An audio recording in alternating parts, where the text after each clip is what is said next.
不过，这状元公的头衔恐怕也不属于你了。你说什么？大家已把对调学籍的事安排完毕。这荆轲状元应该是来自泸州合肥的陈世美，而不是舒城县的陈世美。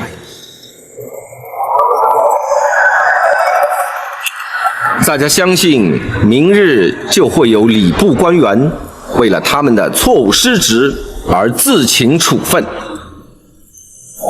至于你嘛，就回乡和你的全家团聚去吧。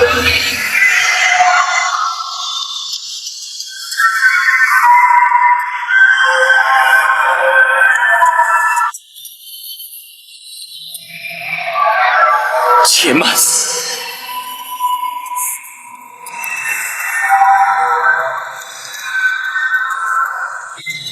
怎么？你改主意了？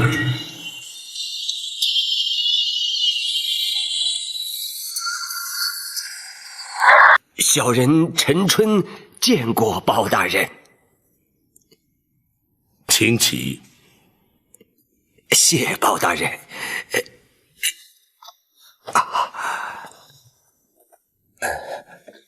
方才你可见过那秦香莲了？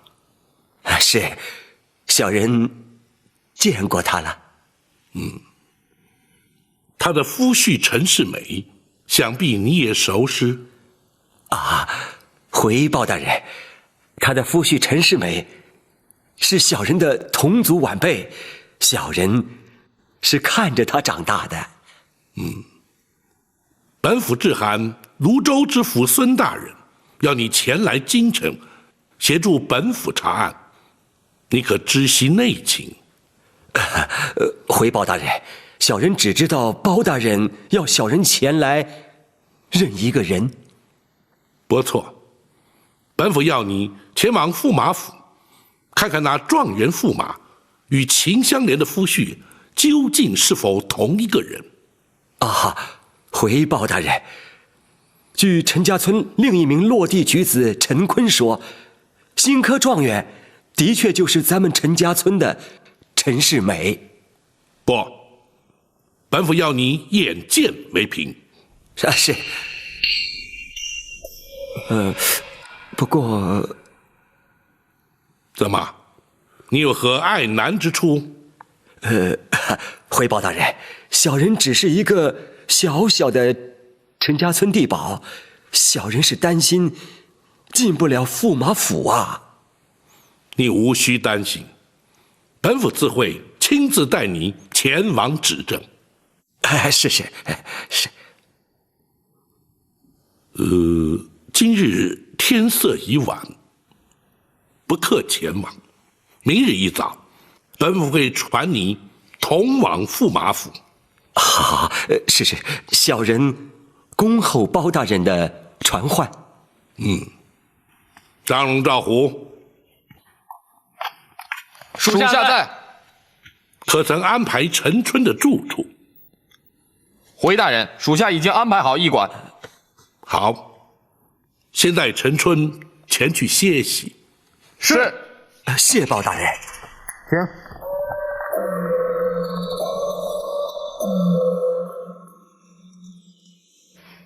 大人，由大人亲自带着陈春到驸马府去指认陈世美，恐怕不妥吧？公孙先生认为有何不妥？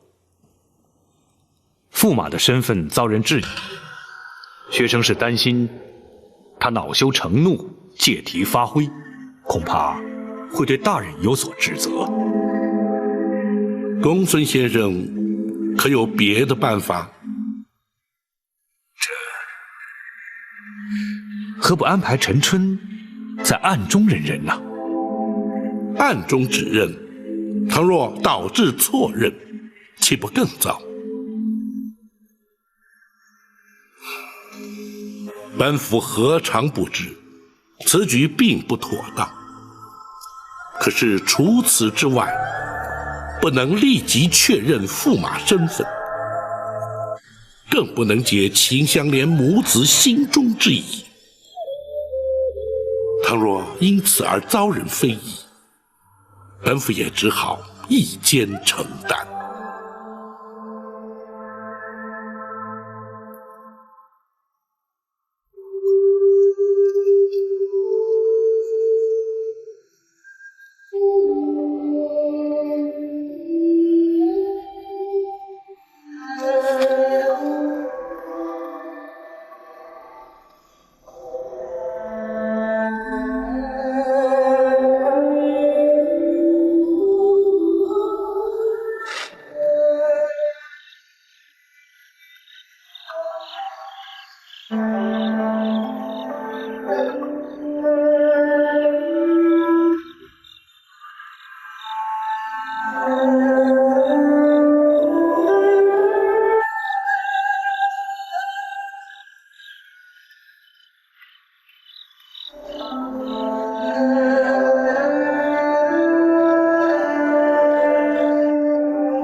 天凉了，别着凉了。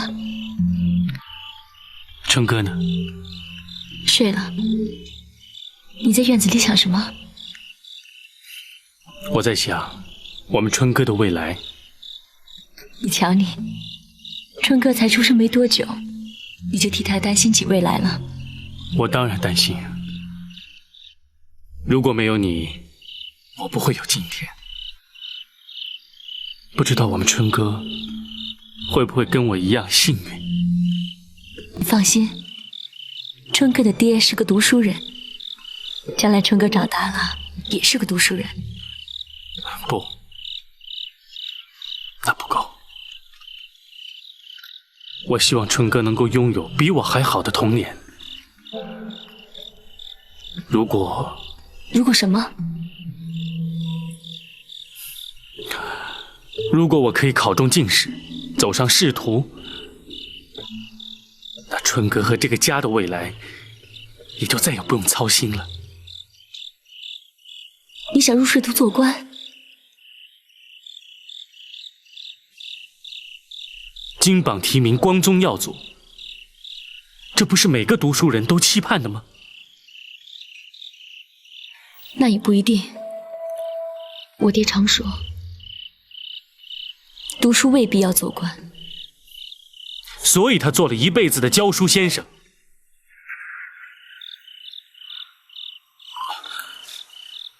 香莲，我绝对没有瞧不起你爹的意思，我只是……不，你不用解释了。也许我爹只是为了他自己没有考取功名做解释，他说的也不一定都对。世美，你真的想投身仕途吗？我想我应该去试试吧。好，既然你决心已定，那我们就关闭私塾，让你专心苦读。关掉私塾，这怎么行啊？可是如果不关私塾的话，你就没有多余的时间来用功读书了。那我们家里生活用度怎么办？哦，家里的田地可以重新开垦种植粮食啊。不行，爹娘年事已高，他们不能在夏天种地了。我来。你连田都没下过呀？我可以学呀，我什么苦都能吃，只要你能够认真读书就行。香莲，世美，你必须答应我，你一定要考取进士，让春哥有个无忧无虑的童年，让这个家以后不再为衣食忧愁。好。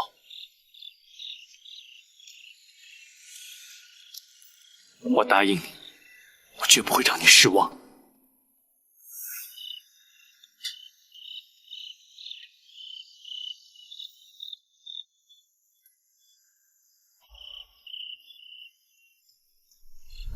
起风了，你披上吧啊！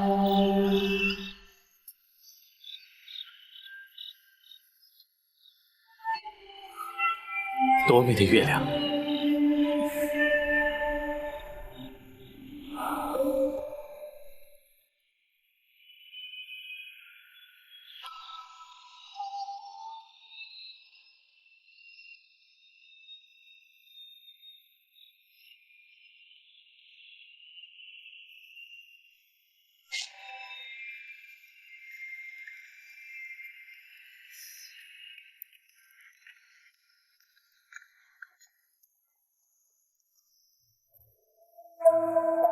驸马，驸马，公主，你怎么出来了？外头夜寒，小心着凉了。来，坐。我在书房没有找到你，你坐在这儿想些什么？我在想你肚子里的孩子是男是女？那有什么好想的？是男是女有什么不同吗？他们生在皇家，是男是女都会得到宠爱。驸马，如果你爹娘还在世的话，是不是希望是个男孩？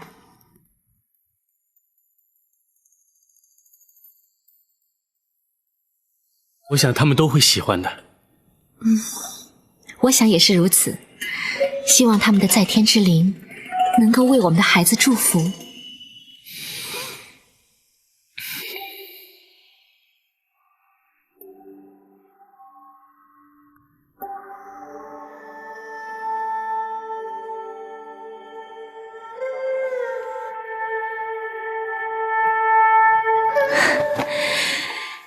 爹娘，村里的陈春大叔来了，包大人要带他去见世美，请爹娘保佑，让世美肯认我们，让孩子能和他们的爹在一起。求爹娘保佑。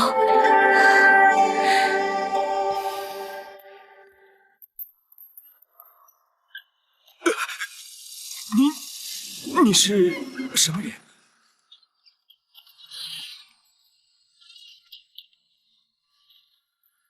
你是泸州来的地保陈村吗？是，你是？你不用害怕，我是驸马府的人。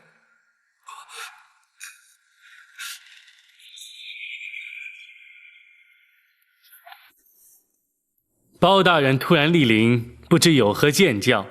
不敢，本府一向有话直说，还请驸马爷休要见怪。包大人清正刚直，满朝尽知，但说无妨。既然如此，本府直言，有人前来开封府指称，对驸马身份质疑，本府特来澄清。哦，竟然会有人对本宫的身份提出质疑，这倒令人匪夷所思。此事的确有违常情，然而，若是驸马不令一见人证，对本府侦查此事大有帮助。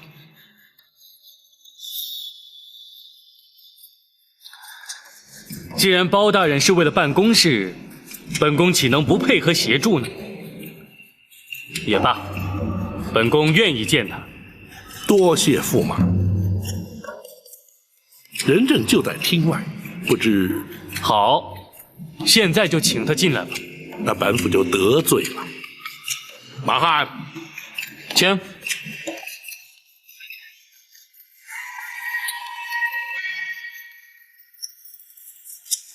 小人见过包大人。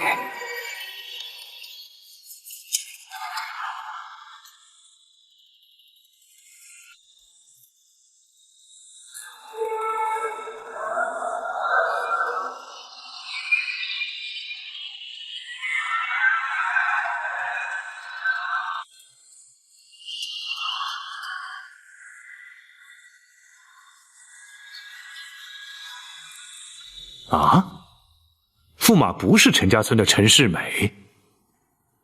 不错，陈春当场认人，证实的确不是同一个人。哦，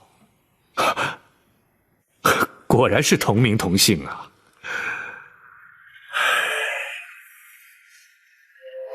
莫非大人尚有不解之处？本府也说不上来，总觉得其中另有蹊跷。哦，请大人明示。本府贸然带着陈春前往驸马府认人，却果然证实与驸马无关。公孙先生，若依常理推断，那驸马当作如何反应？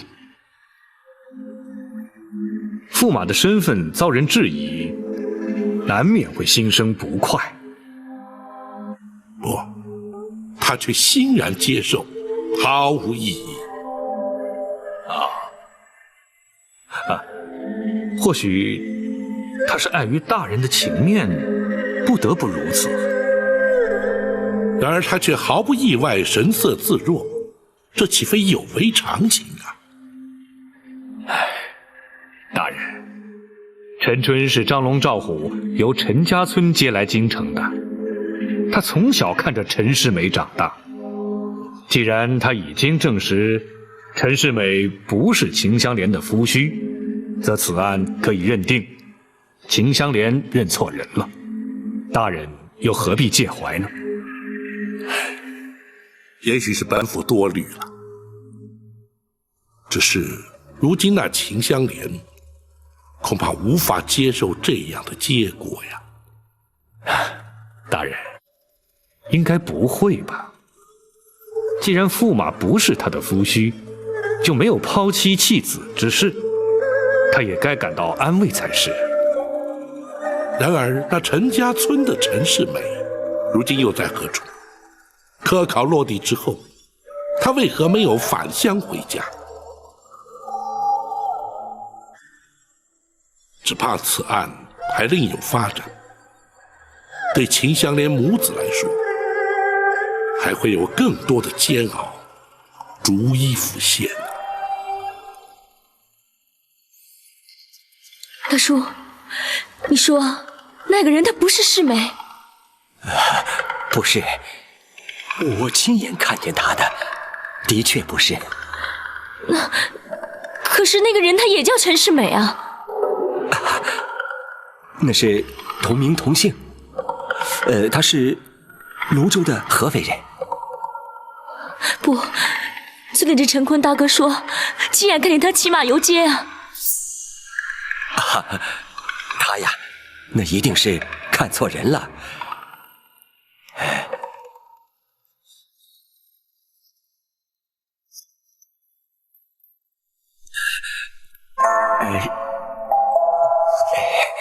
小莲，大叔知道，你一直认为这驸马就是世美，可是大叔绝不可能认不出他来呀。这样也好，至少啊，不是世美她不肯认你们。那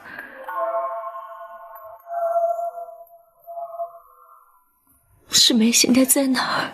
这我也不知道啊。我该怎么办？大叔，我该怎么办？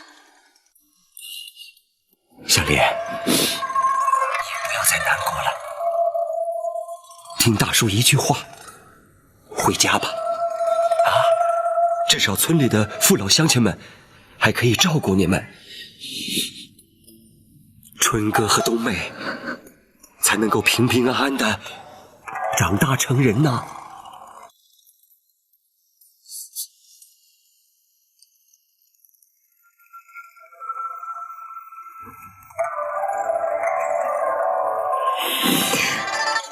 世美，你到底在哪儿？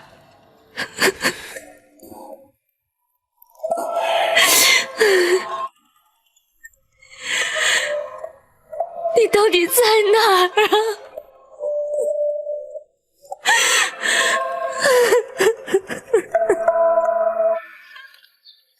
这究竟是怎么回事啊？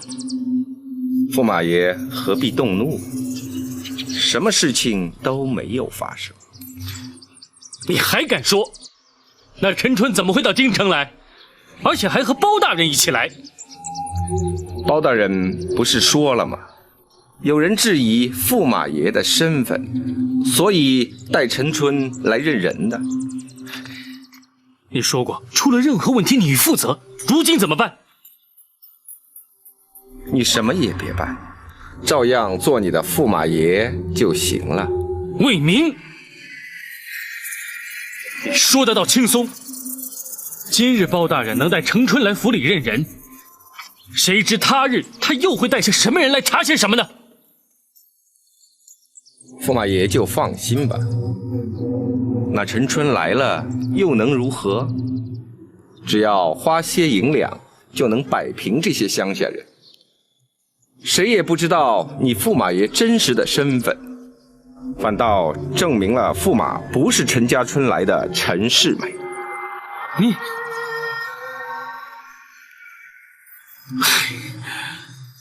我当初真是不该听你的话。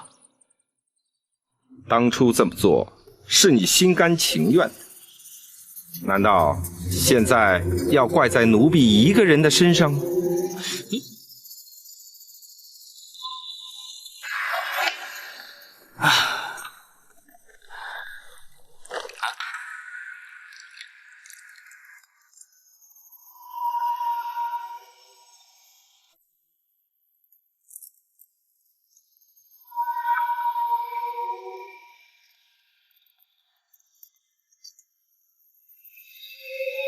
你是什么人？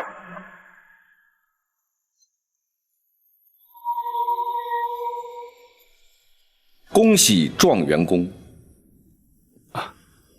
多谢。阁下是？哈，咱家是乐平公主宫中的太监总管魏明。哦，咱家不请自来，还望状元公不要见怪。好说好说。魏公公此来有何见教？状元公奉旨跨马游京，不知羡杀多少应考举子，并且也让京城百姓有机会一睹状元公的风采。那是皇上的恩宠。巧的是，乐平公主也微服出宫，正好赶上这次盛会。如今乐平公主还是待字闺中，巧遇状元公后，便起下了爱慕之心。太后对乐平公主一向宠爱，如今已请皇上赐婚，将状元公招为驸马。啊？不，魏公公，在下家中早有妻室，此事万万不可呀！别急，公主对状元公青睐有加，咱家自然会了解清楚。状元公来自泸州府舒城县陈家村，上有年迈父母，下有儿女各一。咱家说的可对？魏公公既然对在下的身家背景如此明了，你当知皇上赐婚一事绝不可行。不，公主是由咱家一手带大，她一向眼界甚高，难得对状元公情有独钟，咱家怎能让她失望？魏公公此话何意？只要状元公同意，咱家自有办法，让状元公攀龙附凤，堂而皇之的成为驸马爷。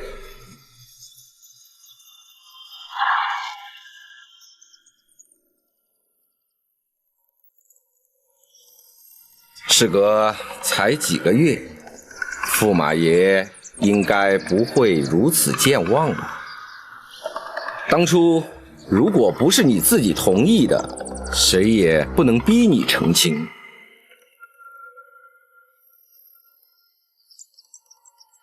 如今你可是当朝的驸马，荣华富贵享用不尽，这不是驸马爷心中所愿的吗？魏明，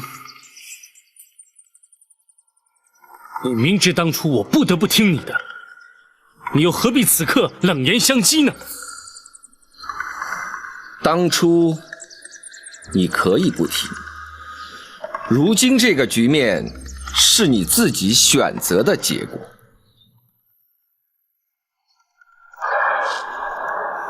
不，在下确有蹊跷，只要查阅学籍，即可清清楚楚、明明白白。皇家又岂会招在下为驸马呢？洒家的办法就是出在这学籍之上。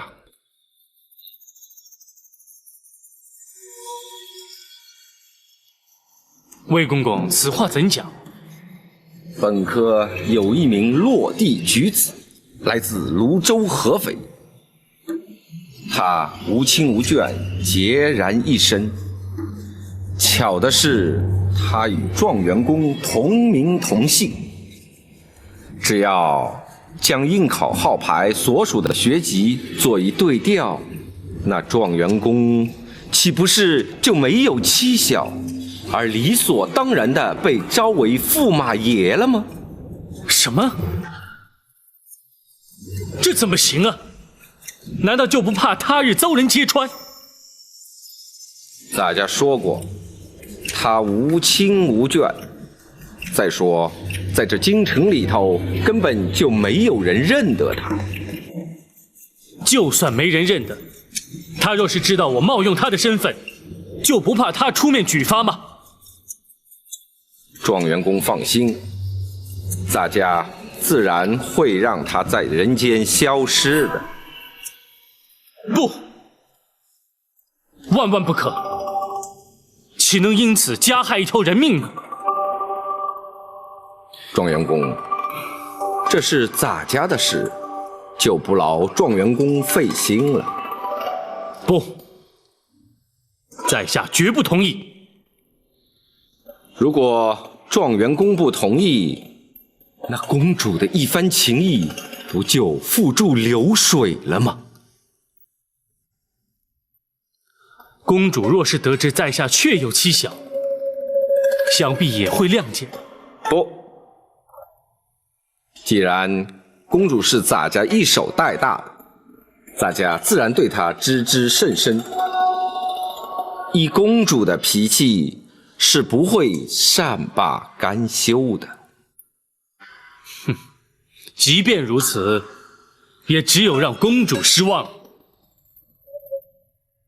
如此说来，状元公是不肯这么做了。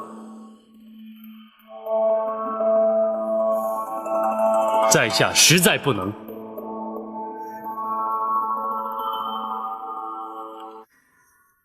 还请公公见谅。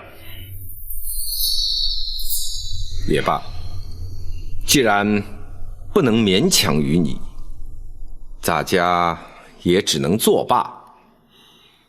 不过，这状元公的头衔，恐怕也不属于你了。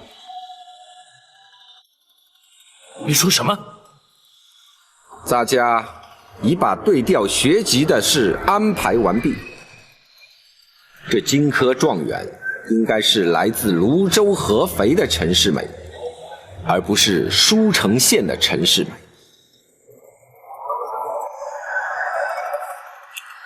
大家相信，明日就会有礼部官员为了他们的错误失职而自请处分。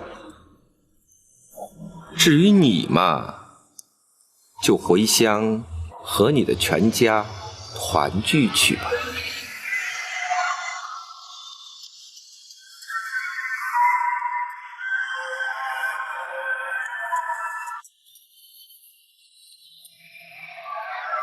且慢。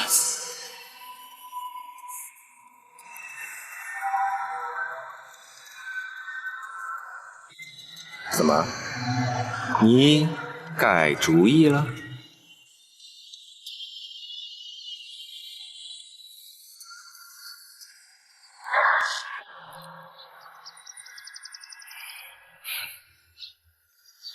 不错，当初的确是我的选择。事已至此，驸马爷又何必为此事伤神呢？可是那陈春呢？驸马爷放心，那陈春绝不会成为驸马爷的问题。那以后呢？驸马永远是公主的驸马，而奴婢也永远是忠心耿耿的驸马府总管。奴婢愿以性命担保，绝不让驸马有半点差池。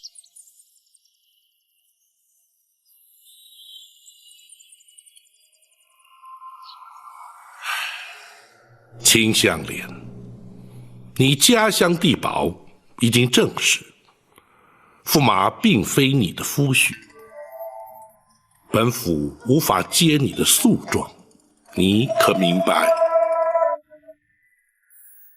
香莲明白。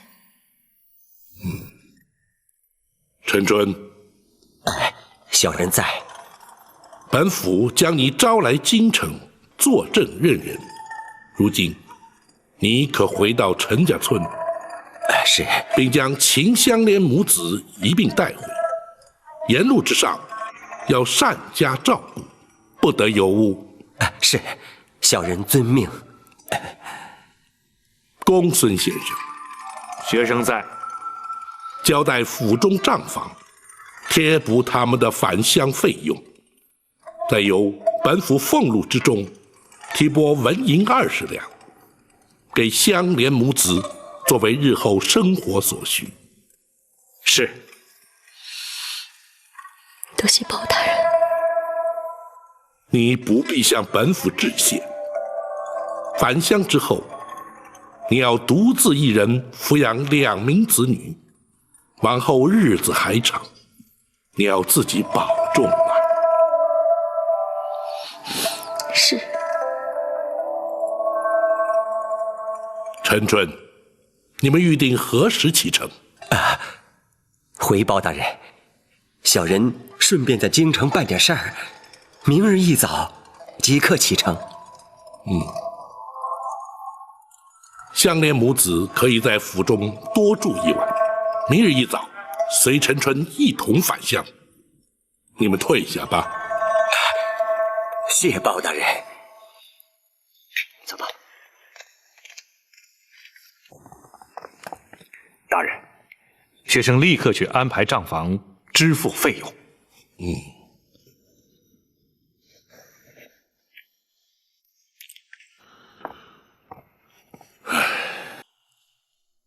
长江后浪推前浪，一代新人换旧人。欧阳春，老夫败了。没想到你的武功精进如此之多，连老夫都不是你的敌手。倘若灵儿在世，就更非你之敌了。当年战败之耻，你已全雪，难道你还要老夫昭告江湖不成？不，战败了如何？战胜了又如何？3年前，白灵胜了我，如今只剩下一抔黄土。今日，我胜了白帮主，谁又知道3年以后，我又在哪里？欧阳春，白帮主，你说的没错，江湖人不应该只是争强斗胜，要以侠义2字服人。欧阳春却执迷不悟。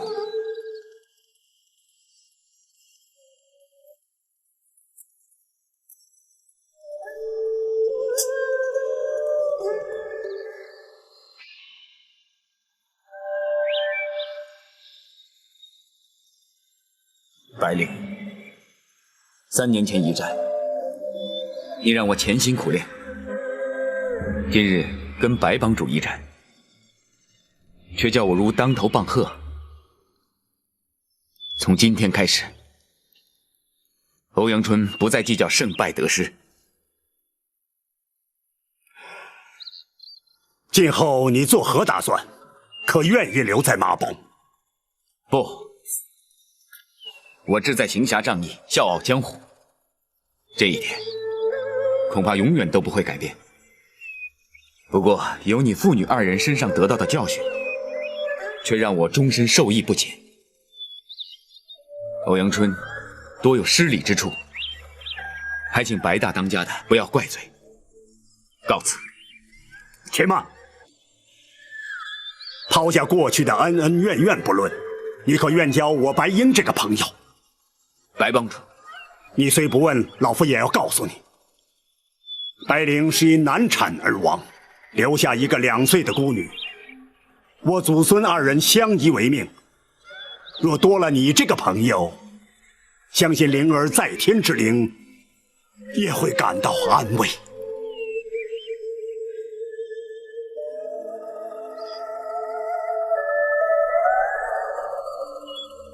好，我教你这个朋友。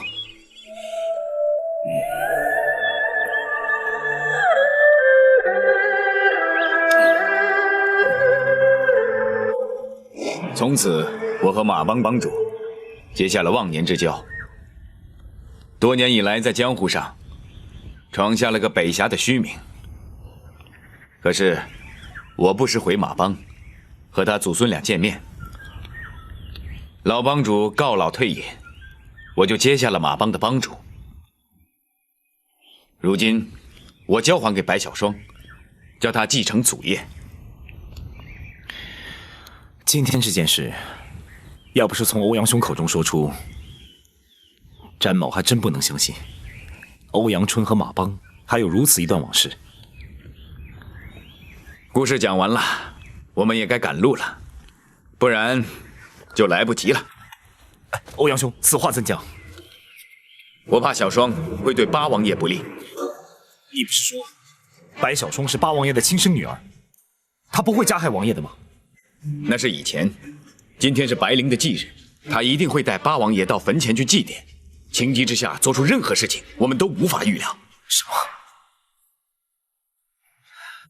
他对八王爷抛弃他们母女俩耿耿于怀，必须让他们亲自解开这个心结。这也就是我一路陪着你跟踪他们的真正原因。只有你才能阻止他伤害八王爷。老帮主跟我都不便出手。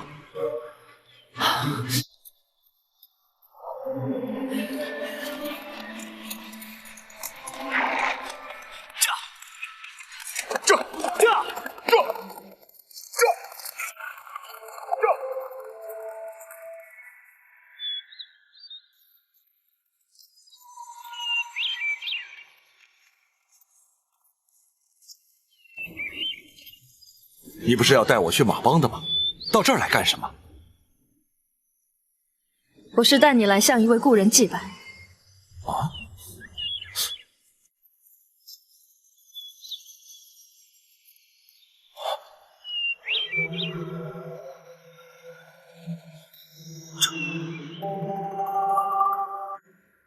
这是白灵的坟。不错，19年前你就应该来。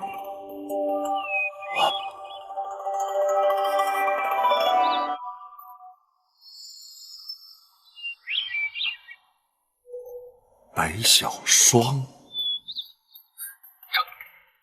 这白小霜又是何人？她是白灵的女儿。啊，她怎么会有个女儿呢？我就是白小霜。你是白小霜？那你爹是？我没有爹。我娘在生下我之后，就雪崩而死。这19年来，你从来都没有在她坟前上过一炷香。甚至连他死了，你都不肯来看他一眼。不，我曾说过我当年不能来的理由。不管你有什么理由，都没有人会相信你。我今天带你来，只有一个原因。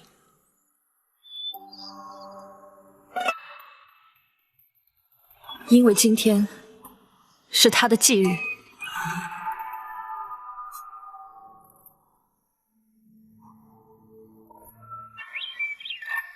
百里，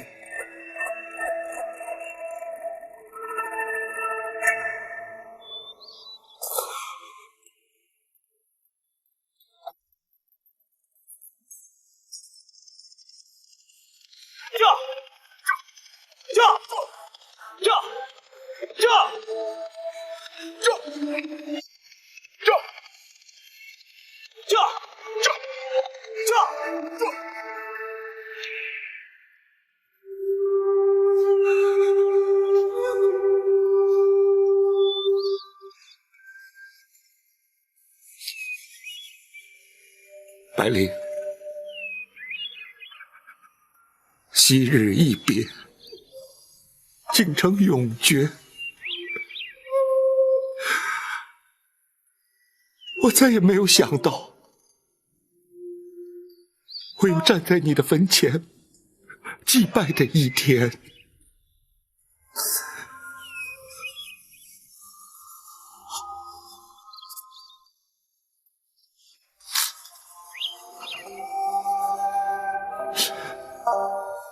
义弟究竟是谁？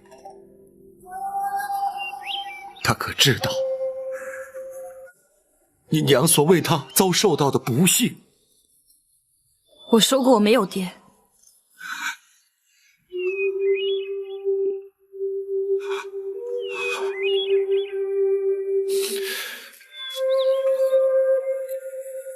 好，让我这样问你吧。是谁让你娘怀上身孕的？在你娘难产之时，那个人可曾来探视啊？那个人可曾有愧疚之心？那个人在抛弃我娘之后，从来都没有出现过。像那么薄情的男人，根本就没有心。又怎么会心怀愧疚？马帮耳目，遍布天下，要找一个人又有何难？难道白大当家的就这样轻易放过他不成？我爷爷对他恨之入骨，从来不许任何人在他面前提起。如此说来，又如何让你娘在九泉之下瞑目呢？我会让我娘瞑目的，我也会让那个薄情的男人得到报应。你能够找到他？我不仅能够找到他，我还要让他在我娘的坟前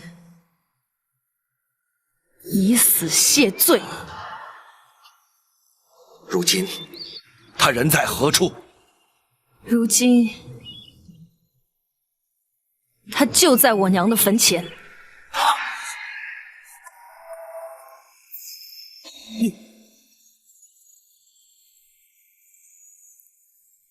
你是说我是你爹？我说过我没有爹。今天我就要拿你的性命祭奠我娘的在天之灵。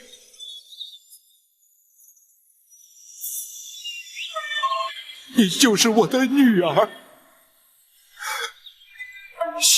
住口！你没有资格说这种话。你从来都没有尽过一个做父亲的责任，你甚至都没有好好的对过我娘。你凭什么这样一走了之？你凭什么将她抛在九霄云外？当我娘为了生我奄奄一息的时候，你竟然还依然在那里当你的八王爷。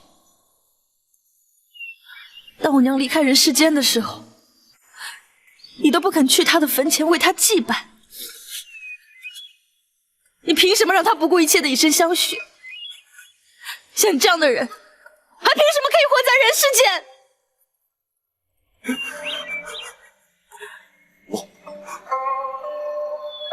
我不知道，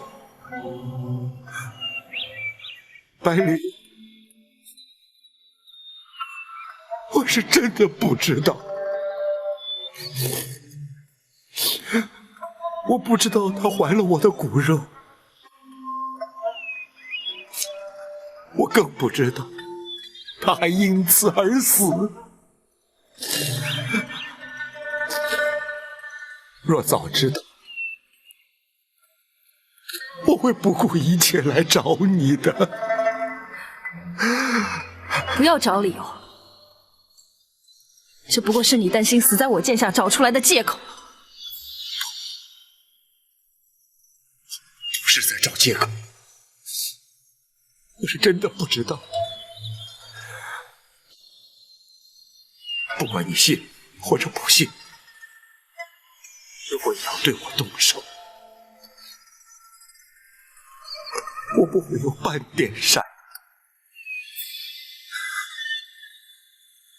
就凭我的武功，就算你想逃，也逃不掉。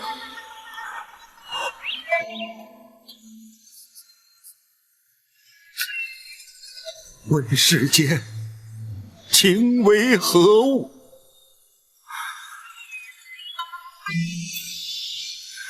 如果你真的要我一死偿命，你就动手吧。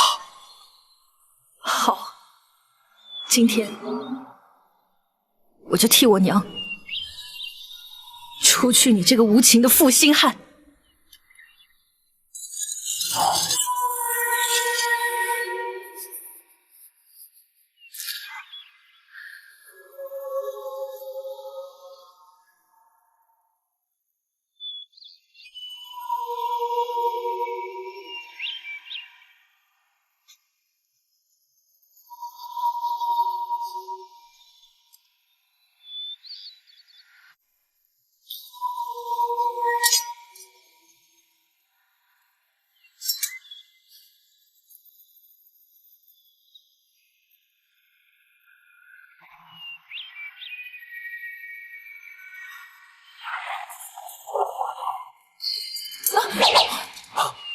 战护卫，王爷受惊了。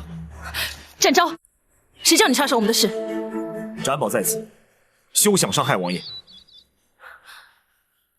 战护卫，你的确不该插手此事。王爷，展昭，你都听到了，此事与你无关，还不赶快让开！你们的私事我不应该插手，可是天底下哪有亲生女儿杀害亲生父亲之理？光凭这一点，展宝非管不可。我就不信你能挡得住我！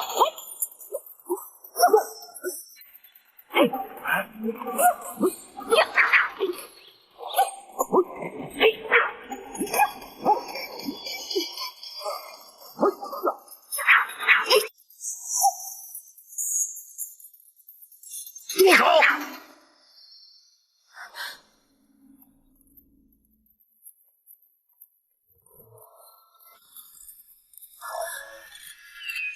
爷爷，白老当家，小双，你这是干什么？爷爷，我要拿他祭奠我娘的在天之灵。你明知他是你爹，你不能杀他。爷爷，他不是我爹。如果他有半点人性的话，就不会在我娘死的时候都不来看他。他不能来。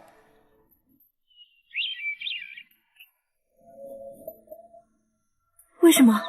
因为我不准他来，更不准他来上坟。死者为大，我们不该在这里惊扰灵儿的灵魂。回马帮去，让我们把这20年的恩怨一次说清。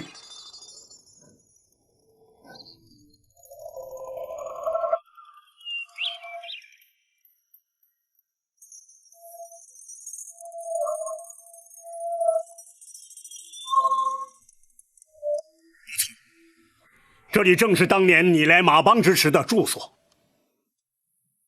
当年的一切由此开始，也该在这里结束。爷爷，我在等你说清楚，为什么我不能杀了他？那你就必须了解当年他来我马帮的情形。我不觉得这些陈年旧事和这件事有什么关系。不，有关。没有当年，就没有今天，更不会有你。当年，朝廷为充实军备而购买军马，马帮虽为江湖，却也为朝廷尽点力。于是，当年的八贤王就亲自前来马帮。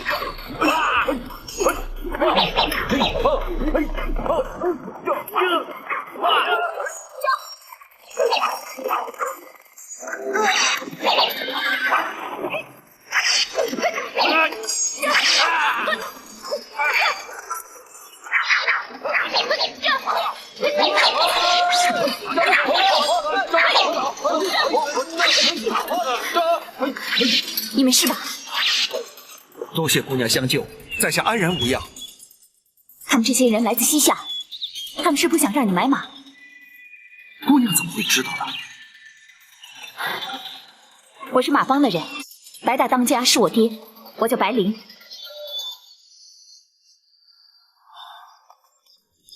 这边请。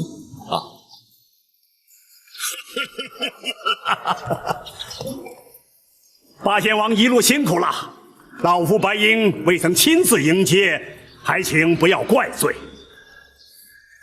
白大当家的好说，若非马帮搭救，在下早就命丧西夏伏兵之手了。八贤王为朝廷前来买马，大宋的军备因此而充实。日后两国战争对西夏当然不利，只是他们绝对没有料到已被马帮探得了他们的阴谋。这都是白大当家的领导有方，同时，白大当家的又肯为国为民贱价出售马匹。赵德芳在此代表朝廷，向白大当家的当面致谢。万万不敢！请坐。八贤王乃是大宋皇室王爷之尊，白鹰一介江湖草莽，没有大礼参拜，以示失礼，又岂敢当八贤王一个谢字？朝廷礼制本就不及于江湖，同时白大当家的愿意为国为民，协助朝廷充实军备，实属难得。在下也不敢以王爷自视，请白大当家的以朋友论交。好，的确不愧为八贤王，白鹰由衷佩服。不过挑选良驹还颇需时日，还得请八贤王在马帮委屈几日才行。西夏行刺阴谋不会轻易放弃，在此期间，八贤王的安全当由我马帮负责。灵儿在。八贤王的安全就交给你了。是，包在我身上，只要有我在，谁也动不了他。小女白灵武艺高强，除了保护八贤王之外，也可利用空闲之时充作向导，看看西北的风光。那就有劳白姑娘了。哎，如果你真的要和江湖人交朋友的话，那不能那么客气啊！你可以直呼我的名字，叫我白灵。是，在下恭敬不如从命。这就是当年的情形。你娘就在那时和王爷相识。人非草木，孰能无情？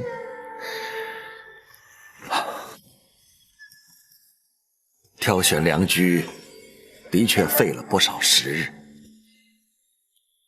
朝夕相处，日久生情，我和白灵竟然在不知不觉中逾越了该有的分寸。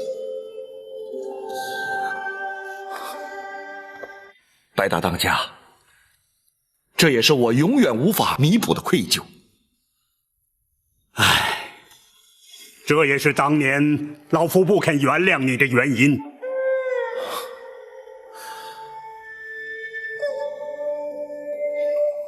各位，请听展昭一言。江湖儿女不受礼教束缚，百灵出身马帮，个性豪爽，敢爱敢恨，那是理所当然。他对王爷情有独钟，才会甘心情愿以身相许。倘若我们用世俗眼光去评论于他，展昭认为，这不但看清了他，更玷污了他和八王爷一段刻骨铭心的情缘。怪只怪我娘认人不清，一番情谊竟然交给了一个薄情寡义的负心汉。小双，爷爷，我没有说错。他离开马帮之后，从来都没有回来看过我娘，这不是薄情寡义是什么？不，他来过，只是当时你娘已经怀上了你。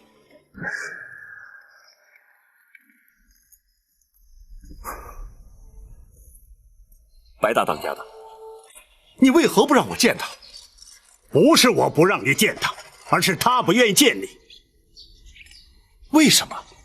不为什么，王爷，我倒要问问你，为什么要见他？马帮协助朝廷购买军马是公事，老夫要他保护你的安全也是公事，王爷怎会如此有失分寸？白大当家的，你不必再说了。你是当朝的王爷，我是马帮的帮主，彼此都不能失了颜面，所以老夫才避开外人。不过老夫要慎重地告诉你，从今以后马帮不欢迎你，老夫也不准你再来找白灵，否则休怪江湖人不识王法，不知轻重。白大当家的，王爷请自重，白灵不想见你，老夫也不打算向你追究此事。不过你必须立刻离开，永远不要在我父女面前出现。你请吧。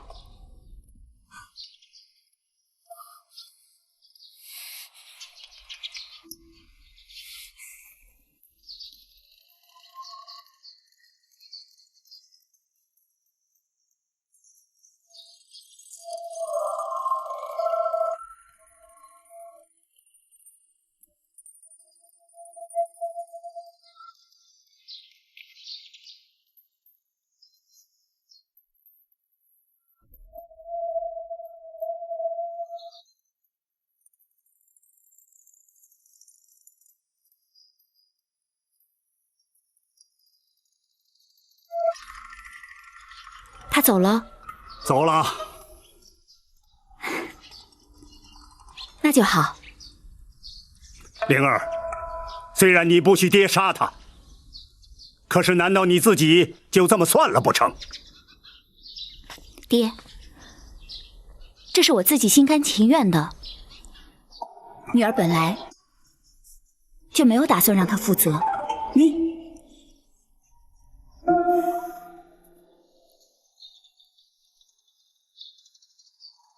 他来自皇室，而我却来自江湖。我们俩门不当户不对的，这样下去是不会有好结果的。爹可以逼他把你娶进王府。不，爹，我了解他，不用你去逼他，他也会把我娶回去。可是我自在惯了，我不可能去过那样的生活，那样对他、对我、对我肚子里的孩子都没有好处。可是你，日后你如何再嫁给别人？爹，女儿不想嫁人，我只希望可以平平安安的把孩子生下来，我们祖孙3代可以在一起好好的过日子，就足够了。你真的这么看得开？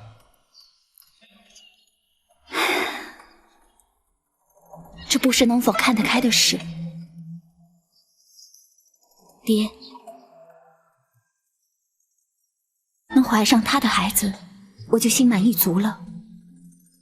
我不在乎别人是怎么看的，我只知道我爱这个孩子，并且我会把他好好的抚养长大。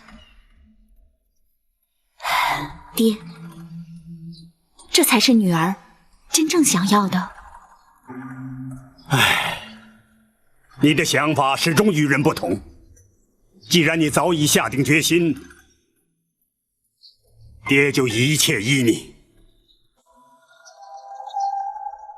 原来那时他就已经怀上了小双，那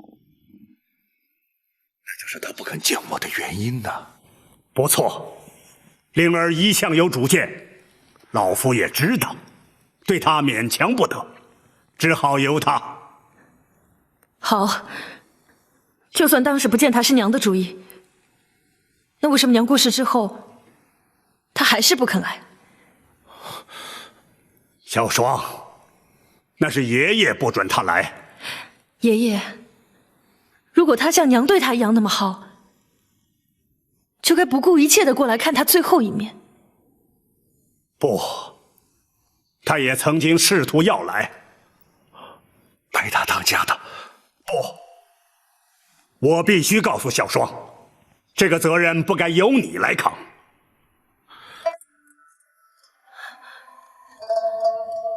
爷爷，这到底是怎么回事？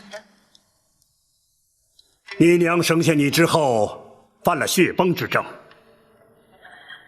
临终前不顾我的反对，派人去通知她，而我突然之间失去相依为命的女儿，于是也失去了理智。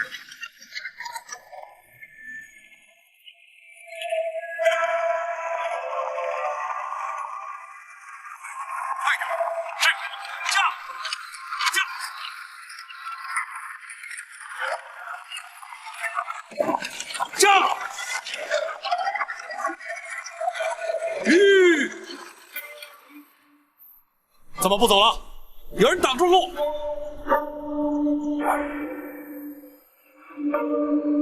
白大当家的，回去！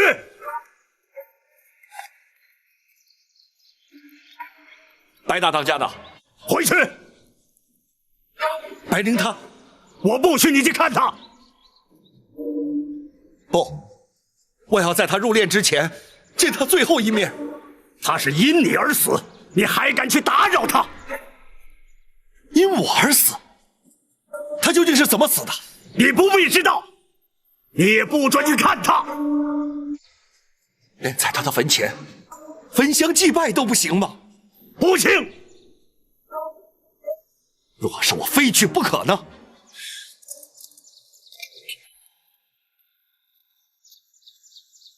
我就杀了你！你就是杀了我，我也要去。好，到来！是。老夫以此刚刀为誓，只要你不立刻回京，老夫不但要杀你，还要倾我马帮之力与朝廷为敌，让你赵家天下从此灭绝。如违此事，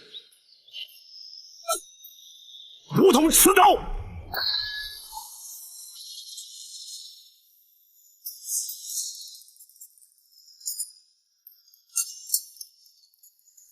当年因灵儿处死，悲伤过度而铸下大错，造成今日你父女之间永难弥补的裂痕。追根究底，都是我的错。小双，希望你能原谅爷爷。爷爷，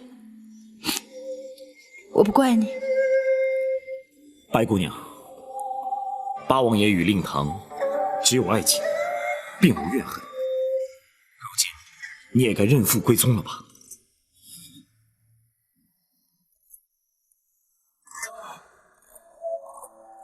小双，我不会认你。这19年来，我只有爷爷，只有欧阳叔叔，只有马帮的弟兄，我没有爹。小双，爷爷，你不能在我恨了他那么多年之后，让我突然接受他。我做不到，我做不到！小说，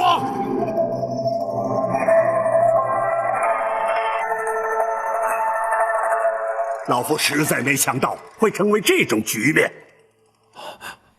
不能怪他。若要让小双认我这个爹，就要靠我自己努力去争取。唉。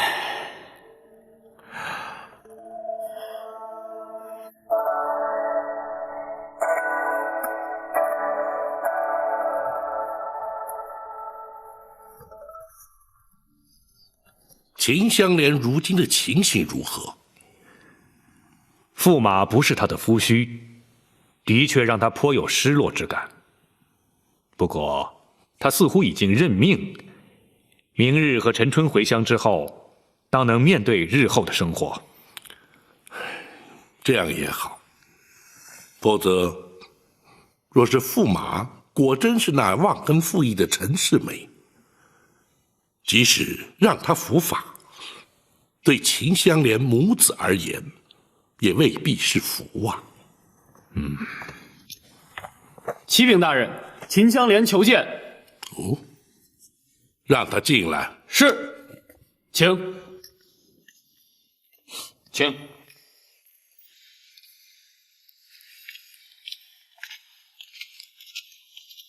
香莲叩见包大人。你起来说话。谢包大人。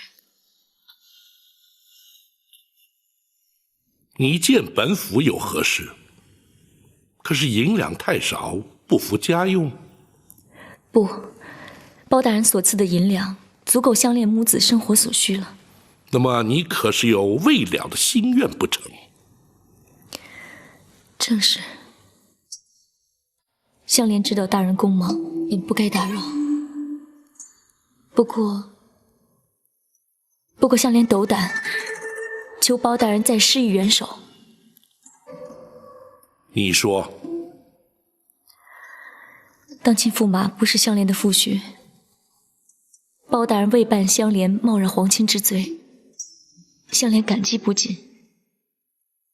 可是如今香莲担心的是，香莲的夫婿又在何方呢？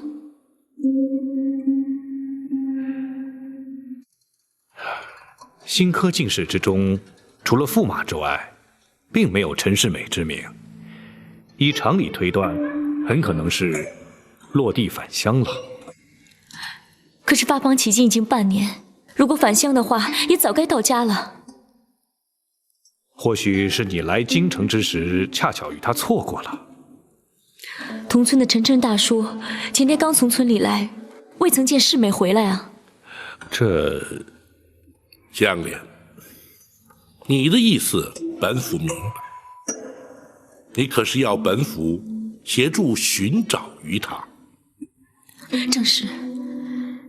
香莲知道大人公忙，可是除了大人之外，香莲真的不知道该有求于谁好，所以本府明白，本府会尽量要求各地方官府协寻，一旦有他的消息，立刻通知于你。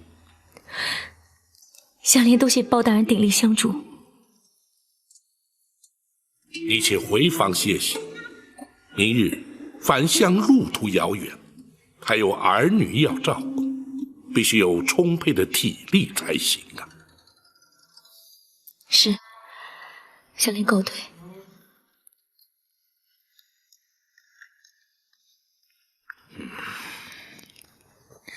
大人，人海茫茫，何处去寻呢？或许是那陈世美大考落地，无颜返乡，甚至是遭遇了什么意外。那就更要去找。对我等而言，固然会因此而增添不少多余的麻烦，然而对秦香莲母子而言却是极为重要。所谓鸡鸣之鸡，苦民所苦，这才是为官之道啊。是，大人体恤百姓，足为百官表率。不，本府岂敢图此虚名，但求无愧我心罢了。学生明日会行文各地官府，协寻与陈世美相似之落地举子，一有消息立刻回报。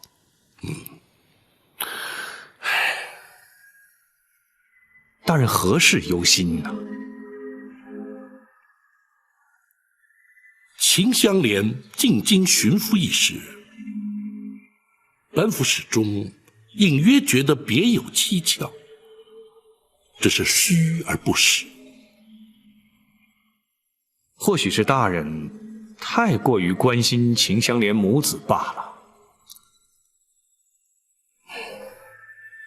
或许真是本府多虑了。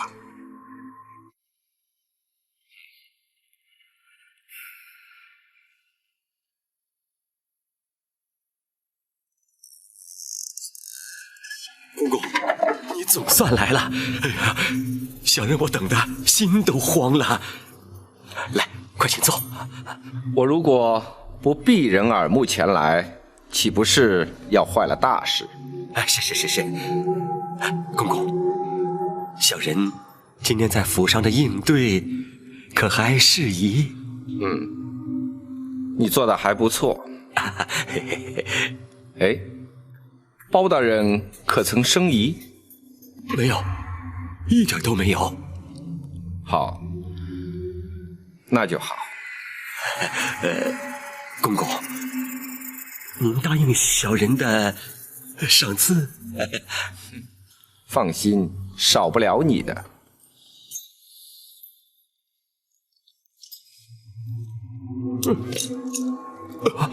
咱家没有违背自己的承诺。明天你回陈家村就不许再在京城露面，你明白了吗？不过，怎么，你还想违背不成？不，小人怎么敢反悔呢？只是小人冒着被包大人发现的风险，昧着良心说驸马爷不是咱陈家村的陈世美，再加上往来奔波，您看看，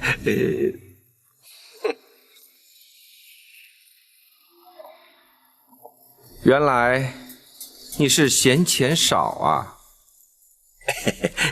还请公公多赏赐一点啊！说吧，你到底要多少？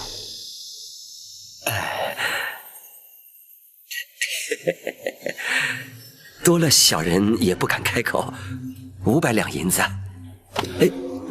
你胃口倒不小啊！500两银子，在公公的眼里，其实根本就不算什么。也罢，明日你到城东的树林里去等着，咱家会给你送过来。谢谢。明天，今晚不行吗？你当我是开钱庄的？500两银子可不是个小数目，想要明天就去等着，否则咱家就不管了。公公您要是不管了，这驸马爷的身份可就……你别想威胁我！我告诉你，如果你敢把这事捅出去，倒霉的可是驸马爷，这事儿与咱家可无关。不过你做了伪证，那包大人他会饶过你吗？公公息怒啊！行，小人明天就到城外去等。公公，您可一定要来呀！啊！不过你明天最好是带着行囊，拿了银两，赶紧给我滚蛋！你要在城门一打开就到，晚了我可不等你。行，小人一定准时到。